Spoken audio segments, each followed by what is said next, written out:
invitation to be here virtually and presenting my work over the last few years. I do have a financial relationship to disclose. I'm the co-founder and officer of OmniLife Incorporated, founded 6 years ago. And my presentation includes investigational use of our software for communication, coordination, and clinical decision support during organ procurement and transplant processes.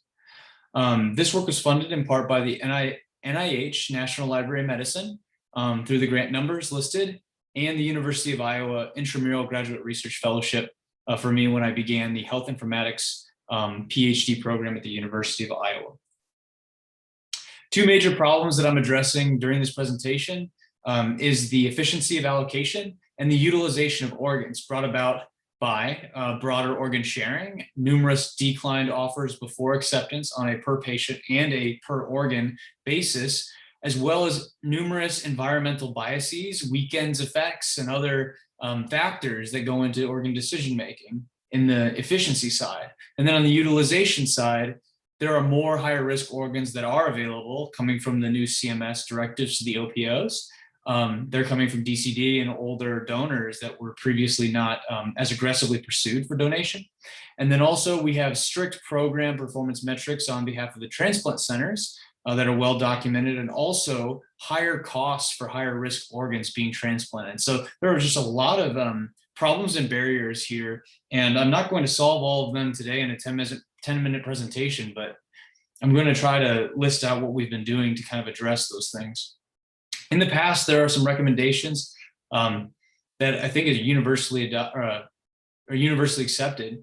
Improving communication between the OPO and the accepting transplant surgeon during the organ placement process, and then better information to the surgeon on the condition of the procured organ, placing a limit on the standard allocation pathway for organ authorization and acceptance, and then also increasing the reimbursement for higher risk organs. But ultimately, this just boils down to the fact that we believe that the organs that are being discarded are useful for some patients, and that we just need to find the right organ to the right patient at the right time. And so what we're doing here with machine learning and mobile apps are very similar. Our goal is the same. And some of the ways we're addressing it is streamlining. And one of the ways we can address it is that we can streamline standard allocation by using predicted survival benefit models that are there's a very active area of research to interface that with the standard allocation so that we can only offer organs to patients that have a predicted survival benefit. I'm not advocating that we do this solely as a form of allocation, but as part of the equation. Let's speed up the people that are getting these organ offers and only offer it to people that have a predicted survival benefit. We can rank any other way we want to, but that's a primary condition we should be solving for as well. We also have non-linear models that may produce better predictions for survival using a combination of donor, organ, and recipient data that are currently available and future data that will be available, such as genetic data coming from different modalities that don't lend themselves out of the box to work in our standard regression models.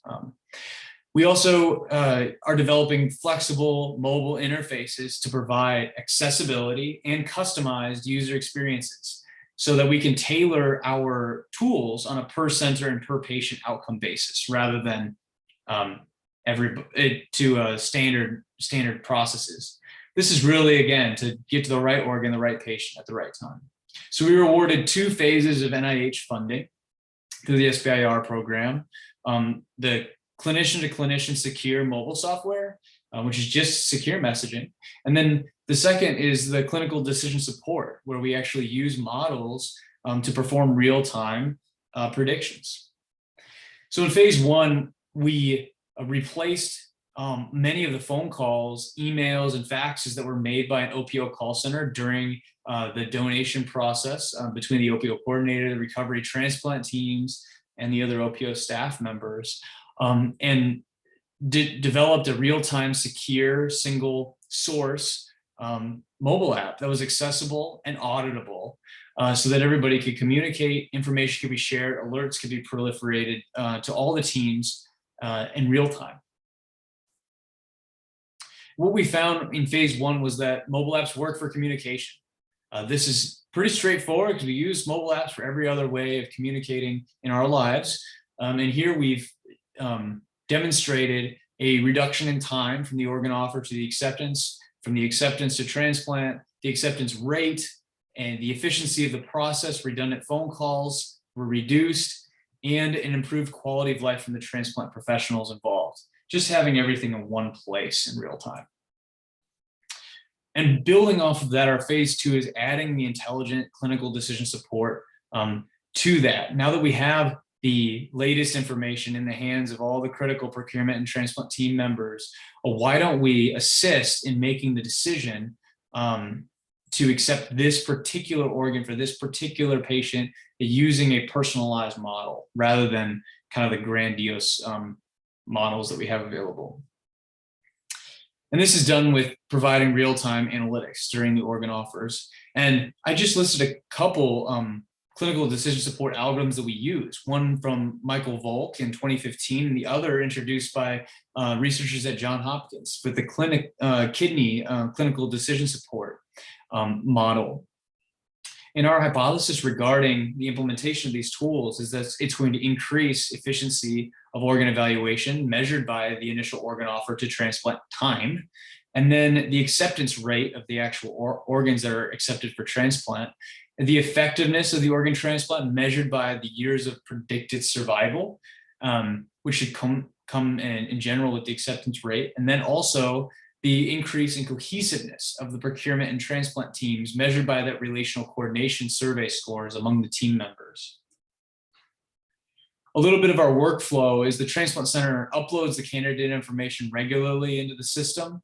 Then they upload the match run and donor information immediately at the time that the organ offer is available. This is taken directly and uploaded. And then the module, the clinical decision support kind of environment, ranks the transplant candidates in order of the match sequence and computes all of the acceptance benefits for all of the candidates. And this is done using each of the models that are available, depending on the organ and depending on the preference of the transplant center. So here we have a customized interface for all the organ offers at a particular center. Whether it's a liver or a kidney, they're going to be utilizing different models depending on their preferences, and it's going to list all the patients in order of the sequence, their master sequence from the UNET sequence. And in addition, there's a way to rank them by the acceptance benefit from the prediction generated from the model of choosing in either case. So you'll see the wait list benefit, the transplant benefit, and AB, which is the acceptance benefit of that particular organ for that particular patient. If you move in, you can see in the liver example we have here, the survival benefit is ranging from -5 to +5 years, taking this organ or waiting on an additional or another organ to become available. And the acceptance benefit in this case is slightly less than 0, which is equivalent outcomes. It needs to be over 0.5 in order to be relevant, and it will show up as yellow, gray, green, or red in any case, whichever way it's tipping the scale. In addition, we also have the variables that are being introduced in either of the cases, so that when the surgeon is looking at this information, they're not just seeing a score, they're actually seeing all of the factors that contributed to the score that's being displayed. And then on the side of the kidney, we have a simpler model with kidney donor profile index and the EPTS. So there's just 2 variables, one on the side of the candidate that doesn't change, and then the slider for the donor KDPI, which can change depending on if the surgeon needs to make a decision about maybe waiting for a future organ, that sort of thing.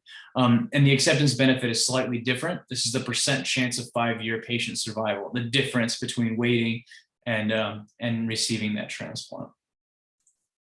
So thank you. We believe that mobile apps and predictive models play both a role in increasing allocation efficiency and organ utilization. And it's just one scratching the surface among other needs that are needed in the industry. Also, we've identified some significant barriers and limitations to these innovations. UNO's solution creates standard one-size-fits-nobody technologies to support the industry. And that's their prerogative, and standard interfaces are excellent for APIs. However, there's no API available. and the standard interfaces exclude the individual needs of the centers. Kind of just blanket statement, all the centers need to, should have use for this interface, but when that's not true. And unfortunately, that stifles innovation. Information does not flow smoothly or timely among the UNOS solution technologies and other IT services, meaning that it works well in a vacuum, but not really that well in reality. We know that because our electronic patient and donor record systems don't talk to UNET, secure mobile communication systems don't have a clear interface with UNET, and nor do our transportation, location services, couriers, GPS, organ preservation devices are all in separate systems when they could be served with a standard API for them.